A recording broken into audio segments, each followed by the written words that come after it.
Hi, my name is Kelly Ginley. I'm an English teacher at James Madison High School in Fairfax County, and I'm going to run you through a really quick tutorial on how to use macros to respond to students writing digitally. So basically, I got really tired of responding to the exact same problems over and over in 90 students' papers. Additionally, my responses wouldn't be that good, so I'd write things like RO for run on, or WC for word choice, or avoid block quoting if they quoted a bunch. And I got tired of doing that. So I stumbled upon and started working with macros commentary to respond. So I'm going to show you, first of all, what that looks like, the end product, and then second of all, how to create it. So let's come through here. So this is a Macbeth essay. Students are supposed to write a argumentative analytical essay on Shakespeare's use of leitmotifs in his play Macbeth. So I go through here and I highlight. So this is like, I have to make this comment all the time. Kids, use too much of a block quote. This is actually an okay quote, but just for example. So I come up here at all my little buttons up here, and I remember blocks. That looks like block, and I'm going to say click on it. So for a block quotation, which is any quote over thing, so I give this really nice long explanation of what block quotations are, how to format them correctly, and why they're good and why they're bad. Actually, it's just why they're bad. Block quotations are bad. So I get this nice one. So I go through and I comment through, and I end up having a lot of commentary and getting really good in-depth commentary. Not things just like word choice, WC. I explain what bad word choice is and how to make it better. So maybe reassurance is a bad word choice. It's not, but I go up here, and I've got the little ABC, so they can't choose their word choice. That's my little symbol for it.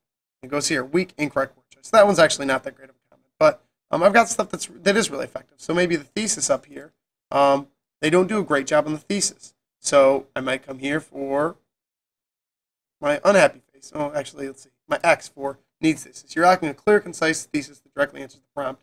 And then I put in whatever the prompt is. First things first, prompt. So that's how I use macros. So how do I create all these fancy little buttons with all these things? Well, it's pretty simple, actually. You come here to the file thing. You go to Word Options. And you click on Show Developer tab in the ribbon. Okay.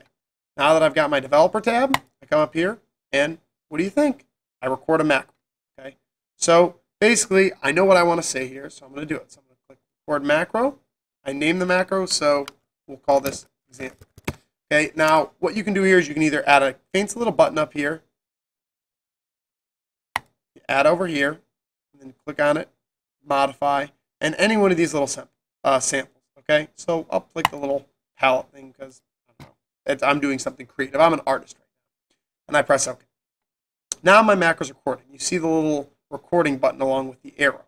I'm going to this is the thing that I do over and over. Click Review. I might highlight something, new comment, okay? And then I type in whatever my comment is. So, say I want to say, this is the greatest piece of writing I have ever read. Yay, okay. I also use it for rubrics at the very end, so I might, I'll show you an example of that. So when I'm done with it, I go back here to Developer, and I say Stop Recording. Now you'll see I've got my little button. So I click on this. Hey, man, this is really great writing. Bang. This is the greatest piece of writing I've ever read. That's how you create a macro. All right. In the next tutorial, I'll show you actually how to export those macros so other people can use them, other teachers, or your own students can actually use them. All right, talk to you soon. Bye. And again, if you have any questions, you can contact me at khinley@fcps.edu. Again, that's khginley@fcps.edu.